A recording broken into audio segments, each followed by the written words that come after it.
লাগিব লাগে কিহত লাগি আছো আমি কিহত লাগি আছো আমি কিহত কি চলিছে কি দেখিছো সোণৰ অসমত হেৰৌ সচেতন জনতা হেৰৌ সচেতন জাতীয় সংগঠন সকল অসমৰ সম্পদ হাতী 23টাকৈ হাতী আম্বানীক বিক্ৰী কৰা গ'ল আপোনালোকে কুম্ভকৰ্ণ নিদ্ৰাত আছিল নেকি জুবিন গাৰ্গে ৰাজীৱ সদিয়া ককাইদেউক চিনি নাপাওঁ বুলি ক'লে জুবিন গাৰ্গৰ লগত ব্যস্ত হৈ থাকোঁতেই সেইফালে আমাৰ সম্পদ হাতী আম্বানী হাতত বিক্ৰী কৰা গ'ল মই প্ৰথমতে আপোনালোকক ডিসক্লেমাৰটো দি লৈছোঁ हम पहले से अभी ये डिस्क्लेमर दे रहा हूँ ठीक है ये जो हम बात बोल रहा है ना खुद का भावना है ठीक है मैं जिखिनि कथा कम एतिया मोर मनोभाव হয় দেই আপোনালোকক কৈ লৈছোঁ মই ডিসক্লেমাৰ দি দিছোঁ মোৰ মনোভাৱ হ'ব পাৰে নহ'ব পাৰে কিন্তু আপোনালোকে ভিডিঅ'টো সম্পূৰ্ণকৈ চাব কথাকেইটা বুজিবলৈ চেষ্টা কৰিব আৰু মই যি কওঁ মই অপেন কওঁ ডাইৰেক্ট কওঁ ঠিক আছে তো মই এতিয়া আৰম্ভ কৰিছোঁ আপোনালোকেতো মোক গমেই পায় মোৰ নাম বিকাশ বক্সা সোণোৱাল মই এতিয়া আৰম্ভ কৰিছোঁ দেই আমাৰ অসমৰ হাতী আম্বানী হাতত গটাই দিয়া গ'ল ৰাজীৱ সদিয়া ককাইদেউ মৃত্যু হ'ল জুবিন গাৰ্গে চিনি নাপাওঁ বুলি ক'লে তাত বিতৰ্ক হ'ল জুবিন গাৰ্গৰ কথাটোত বিতৰ্ক কৰি থাকোঁতেই হাতী গৈ গন্তব্য স্থান পোৱালেগৈ মই আপোনালোকক ক'ব বিচাৰিছোঁ আমাৰ অসমখনত আঙুলি মূৰত গণিব নোৱাৰাকৈ জাতীয় দল সংগঠন আছে সচেতন ৰাইজ আছে বুদ্ধিজীৱী আছে সাংবাদিক আছে কি নাই সকলো আছে সাহিত্যিক আছে সকলো আছে কিন্তু এই যে আমাৰ অসমৰ পৰা 23টাকৈ হাতী আম্বানী হাতত যেন গটাই দিয়া গ'ল আপোনালোকে কোনে প্ৰতিবাদ কৰিলে মোক কওক কিন্তু জুবিন গাৰ্গে ৰাজীৱ সদিয়া ককাইদেউক চিনি নাপাওঁ বুলি কোৱাত আপোনালোকে জুবিন গাৰ্গক ধৰি আছে এই যে হাতী 23টাকৈ হাতী অসমৰ পৰা লৈ গ'ল ইয়াত কোনে মাত মাতিলে মোক কওক মই সেইটো কাৰণে কওঁ সকলো স্বাৰ্থপৰ সকলো বিকি যোৱা স্বাৰ্থপৰ হয় সকলো নিজৰ কথা ভাবে সকলো বিকি যোৱা হয় হয়তো মোৰ এই কথাকেইটাত আপোনালোকৰ কাৰোবাৰ বিধি যাব পাৰে কিন্তু মোৰ কোনো মতলব নাই মই যি কওঁ তাক অপেন কওঁ আৰু আপোনালোকক কৈ দিছোঁ প্ৰথমতে মই ডিসক্লেমাৰ দি দিয়া গৈছে ঠিক আছে আপোনালোকে কথাটো চিন্তা কৰক আমাৰ অসমৰ সম্পদ এনেকৈ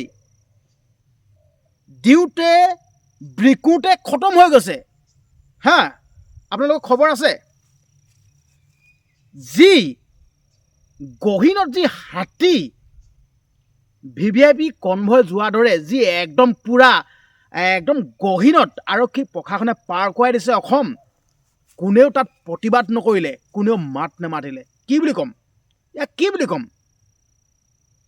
মই কথাটো আপোনালোকক স্পষ্টকৈ কৈ দিছোঁ ঠিক আছে মোৰ মনোভাৱ হ'ব পাৰে নহ'ব পাৰে এই যে জুবিন গাৰ্গে কেতিয়াবা কেতিয়াবা বিতৰ্ক যেন সৃষ্টি কৰে জুবিন গাৰ্গে দেই আপোনালোকে কি বুলি ভাবে মই আপোনালোকক স্পষ্ট কৰিছোঁ শুনক জুবিন গাৰ্গে যি বিতৰ্ক কৰে সম্পূৰ্ণ জানি বুজি কৰে বিতৰ্ক ঠিক আছে আপোনালোকক মনত পেলাই দিছোঁ হ'ব পাৰে নহ'ব পাৰে আপোনালোকক ডিসক্লেমাৰ দি দিছোঁ হ'ব পাৰে নহ'ব পাৰে মোৰ মনোভাৱ কৈছোঁ ঠিক আছে আপোনালোক খালি ক'ব বিচাৰিছোঁ এই যে কা আন্দোলন হৈছিল কা আন্দোলন যেন হৈছিল কা আন্দোলন হওঁতে ঠিক আছে জুবিন গাৰ্গে কি বুলি কৈছিল আপোনালোকৰ মনত আছে কোন অসমৰ মুখ্যমন্ত্ৰী হিমন্ত বিশ্ব শৰ্মা ঘেণ্টা মই খাতি নকৰোঁ কোন ভাৰতৰ প্ৰধানমন্ত্ৰী নৰেন্দ্ৰ মোদী মই ঘেণ্টা মই খাতি নকৰোঁ হা মই থাকোঁতে অসমত কা গৃহীত হ'ব নোৱাৰে কৈছিল মনত আছে আৰু যেতিয়া অসমত কা গৃহীত হ'ল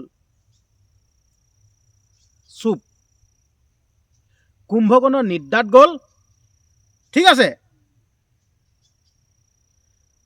নেদেখা কুলিৰ ভাও ধৰিলে। ঠিক আছে, আপোনালোকৰ মনত আছে। তো এতিয়া ৰিচেণ্ট এটা মন্তব্য আগবঢ়ালে, মই ৰাজীৱ শদিয়াক সি কোন হয় মই ভালদৰে চিনি নাপাওঁ।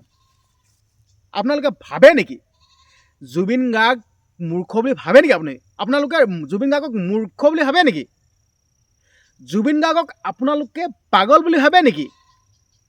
না না না না, আপোনালোকে তেনেকুৱা কিবা যদি ভাবিছে, এইটো একদম ভুল ভাবিছে। এইটো হ'বই নোৱাৰে। ঠিক আছে, এইটো হ'বই নোৱাৰে। আচলতে এইবিলাক ক্ষেত্ৰৰ লগত সম্পূৰ্ণ ৰাজনীতি জড়িত হৈ থাকে। আৰু ৰাজনীতি কি বস্তু মই নাজানো। ঠিক আছে, ৰাজনীতি এনেকুৱা এটা বস্তু, যোনে ৰাজনীতি কৰিছে সিহঁতি ভালদৰে জানে। মই আপোনালোকক কৈ দিছোঁ, মোৰ মনৰ ভাৱকেইটা কৈ দিছোঁ। হ'ব পাৰে নহ'ব পাৰে, কিন্তু আপোনালোকে কথাটো চালি যাই চাব। শুনক, এই হাতী দিবলগীয়া হৈ আছে আম্বানীক। ঠিক আছে, ৰাইজক ব্যস্ত কৰাই ৰাখিব লাগিব। ৰাজীৱ শদিয়া ককাইদেউ মৃত্যু হ'ল, সেইটো এটা সুবিধা ল'লে। আৰু লগতে জুবিন গাৰ্গ ডাঙৰীয়াক সোধা গ'ল, জাতিৰ মাটিৰ গীত গোৱা ৰাজীৱ শদিয়া ককাইদেউ মৃত্যু হ'ল, আপুনি কি ক'ব? জুবিন দাই কৈ দিলে, মই তাক চিনি নাপাওঁ, জাতি মাটিৰ গানটো ময়ো গাইছোঁ, কৈ দিলে। তাত বিতৰ্কৰ সৃষ্টি হৈ গ'ল।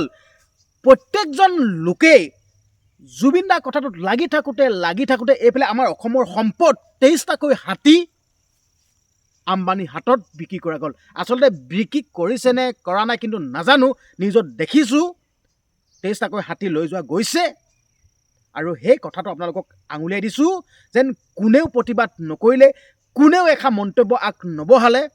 মই সেইকাৰণে আপোনালোকক কৈছোঁ, লাগিব লাগে কিহত লাগি আছোঁ আমি, কিহত লাগি আছোঁ আমি, কিহত কি দেখিছোঁ কি শুনিছোঁ সোণৰ অসমত।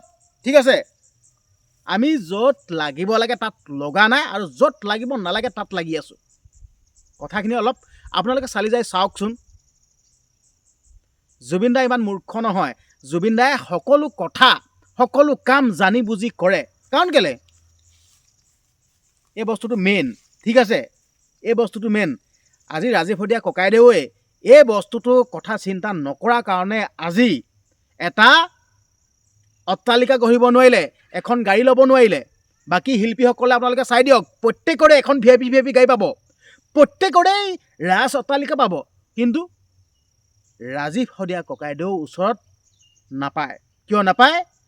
ৰাজীৱ শদিয়া ককাইদেউৱে পইচা পকেটত নধৰিলেই বাকী শিল্পীসকলৰ দৰে। ঠিক আছে, সেইকাৰণে ৰাজীৱ শদিয়া ককাইদেউ আজি এনেকুৱা অৱস্থা হ'ল। কাৰণ কেলে জীৱিত অৱস্থাত ৰাজীৱ শদিয়া ককাইদেউক চিনিয়ে নাপালে, মৃত্যুৰ পাছতহে চিনি পাইছে। কিমান দুখৰ কথা চিন্তা কৰক। সেইকাৰণে আপোনালোকক কৈছোঁ, লাগিব লাগে কিহত লাগি আছোঁ আমি, কিহত।